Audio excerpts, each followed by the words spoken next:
आज हम करेंगे एक्सरसाइज 2.1। तो चलिए शुरू करते हैं और वेलकम है आपका एम विद अमित में। तो हमारा जो पहला सवाल है, find the degree of the following polynomials. तो पहला है 2x 5 2x square minus 5x plus 3। तो आपको इसमें इनकी डिग्री बतानी है। तो डिग्री मैंने, अगर आपने मेरा शॉर्ट्स वगैरह देखा है या पहली क्लास देखी है, तो जो सबसे बड़ा नंबर है वही इसकी डिग्री है। x की पावर क्या है 2, तो यही इसका आंसर है 2।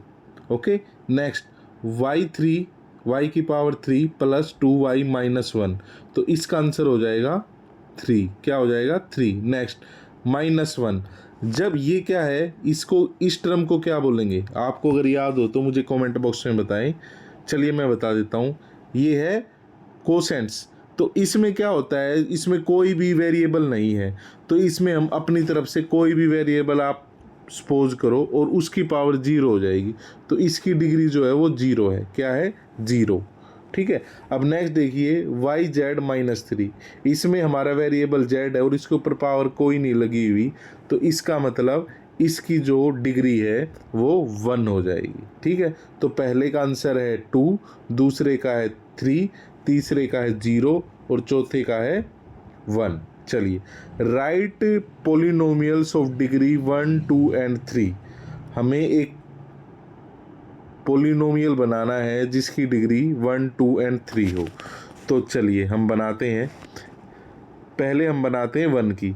तो कोई भी आप नंबर ले लिए, 2x, ये बन गया, ये हमारी एक टर्म बन गई।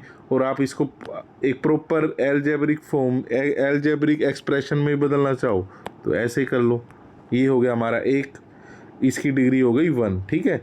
फिर हम एक और सवाल बना लेते हैं। हम बना लेते हैं 3x की पावर 2 प्लस 7x,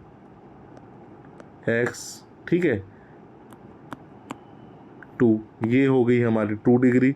3 का बना लेते हैं 5y की पावर 3 प्लस 2y की पावर 2 प्लस 1 या y।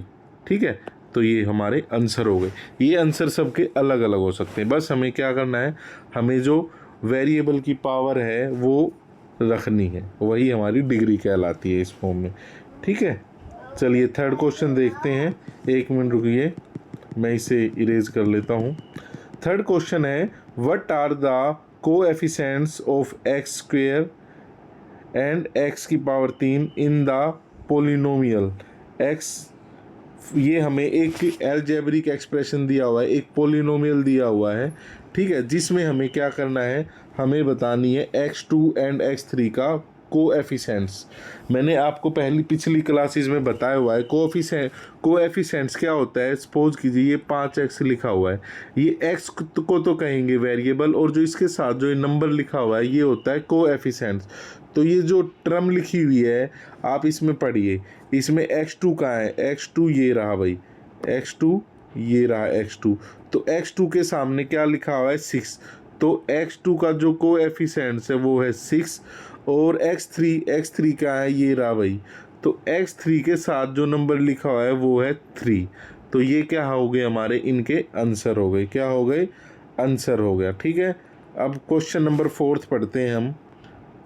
Question number 4, what is the coefficients of z in the polynomial 4z की पावर 3 प्लस 5z की पावर 2 माइनस 11। तो z in the polynomial, coefficients लिखना हमें z के। तो z के कोएफिशिएंट्स क्या है भाई? z के कोएफिशिएंट्स तो इसमें 4 भी है 5 भी है। ठीक है। तो ये हमारा आंसर हो जाएगा 4 और 5। बड़े ही सिंपल से एक्सरसाइज है, मतलब बेसिक्स सवालों पे, अगर आपने मेरी पहली वीडियो और शॉर्ट्स देखे हैं तो बेसिक सवालों पे ये चीज़ें हमसे पूछी गई है। अब हमारा आखिरी क्वेश्चन है, what is the constant term of the polynomial 9x की पावर 3 प्लस 5x की पावर 2 माइनस 8x माइनस 10। हमें कांस्टेंट बताना है। कांस्टेंट क्या होता है, मैंने इस वीडियो को शुरू में ही बताया।